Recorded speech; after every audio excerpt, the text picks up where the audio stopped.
नमस्कार दोस्तों, मैं मंजरेश आप सभी का अपने YouTube चैनल मंजरेश नॉलेज टीवी में आप सभी का स्वागत करता हूं। तो दोस्तों, जो लोग इस चैनल पर पहली बार आए वो मेरे चैनल को सब्सक्राइब कर लें, क्योंकि उन्हें इस चैनल में प्रतिदिन 2 वीडियो देखने को मिलती है। हाँ दोस्तों, आज मैं आपके लिए फिर से एक नई जानकारी लेकर आया। दोस्तों, जो जानकारी लेकर आए महाभारत काल से संबंधित लेके आया हूँ, क्योंकि वो पुल ढूंढ लिया गया है जो भीम ने बनाया था और जिसके कारण सरस्वती नदी आगे नहीं जा सकती। तो दोस्तों, क्यों बना था, क्या इसने किया और किस कारण से हुआ था, तो इसमें पूरी डिटेल के साथ मैं आपको बताने वाला हूँ। तो दोस्तों, आइए बिना किसी देरी के ये जानकारी मैं आपको देना शुरू करता हूँ। भारत की है कहानी सदियों से भी पुरानी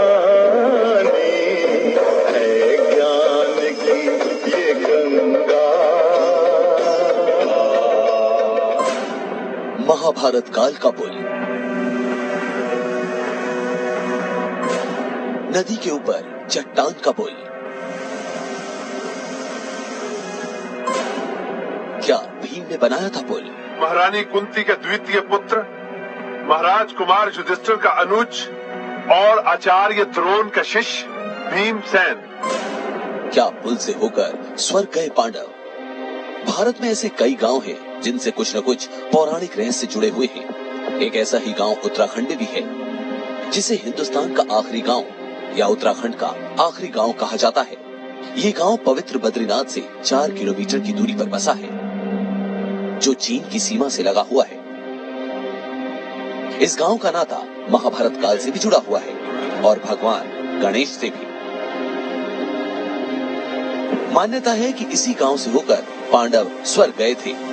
यहाँ से जुड़ी ऐसी कई रहस्यमय और रोचक बातें हैं जो आपको हैरान कर देंगी। माना जाता है कि इस गांव में एक पुल का निर्माण भीम ने किया था, जिस पर चलकर ही पांडव स्वर्ग गए थे। तो कौन सा है ये गांव, आइए आपको बताते हैं। इस गांव का नाम है माणा। ये गांव करीब 19,000 फीट की ऊंचाई पर है।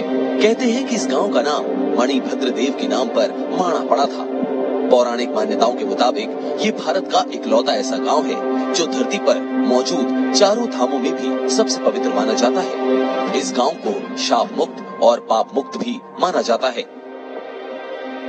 इस गांव से जुड़ी एक और मान्यता है कि यहाँ आने वाले हर व्यक्ति की गरीबी दूर हो जाती है। कहते हैं कि इस गांव को भगवान शिव का विशेष आशीर्वाद मिला हुआ है कि जो भी यहाँ आएगा उसकी गरीबी दूर हो जाएगी। ये एक बड़ी वजह है कि यहाँ हर साल बड़ी संख्या में लोग घूमने के लिए आते हैं। अब आपको बताते हैं उस पुल के बारे में, जिसके बारे में कहा जाता है कि इसका निर्माण भीम ने किया था। इस पुल को भीम पुल के नाम से भी जाना जाता है। कहते हैं कि जब पांडव इस गांव से होते हुए स्वर्ग जा रहे थे, तो उन्होंने यहाँ मौजूद सरस्वती नदी से आगे जाने का रास्ता मांगा था।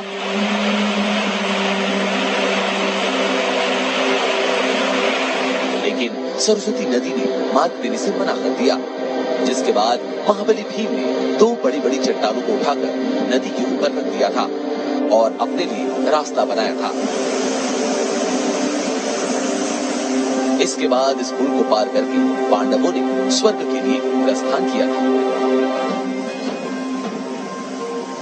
ये पुल आज भी मौजूद है और इसे देखकर साफ लगता है कि किसी ने नदी के ऊपर चट्टान को उठाकर रख दिया हो।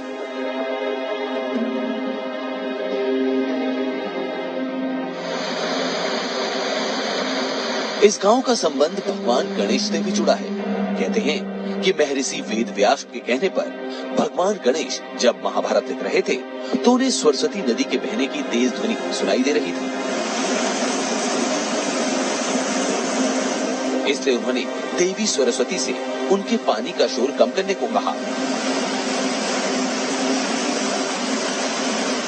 इसके बावजूद भी जब सरस्वती नदी का शोर कम नहीं हुआ, तो भगवान गणेश ने गुस्से में उन्हें शाप दे दिया कि आज के बाद इससे आगे तुम नहीं दिखोगे। इसी गांव में व्यास गुफा भी है, जिसके बारे में मान्यता है कि यहाँ महर्षि वेद व्यास रहा करते थे। यहीं पर उन्होंने कई वेद और पुराणों की रचना की थी। व्यास गुफा की ऊपरी संरचना को देखकर ऐसा लगता है जैसे ग्रंथ के कई पन्नों को एक के ऊपर एक रख दिया गया हो। इसी वजह से इसे व्यासपोथी भी कहा जाता है। माणा गांव को भारत का आखिरी गांव कहा जाता है क्योंकि ये बॉर्डर पर बसा हुआ है। इस गांव तक जाना बहुत मुश्किल है। फिर भी देश भर से श्रद्धालु इस गांव में आते हैं और धार्मिक स्थलों के दर्शन करते हैं। इस गांव की अपनी ही महत्व है और लोग इस गांव में पूजा अर्चना करते हैं। अगर आप सभी को हमारा वीडियो अच्छा लगा हो तो इसे लाइक करें, और अगर आप ऐसे वीडियो चाहते हैं तो आप हमारे चैनल को सब्सक्राइब करिए और बेल आइकन को दबाना ना भूलिएगा, जिसके कारण आप सभी को हमारे वीडियो का नोटिफिकेशन आते रहेंगे और आप भी हमारे वीडियो से नई नई जानकारियाँ प्राप्त करते रहेंगे। तो दोस्तों बस आज के लिए इतना ही, हमें आज्ञा दीजिए।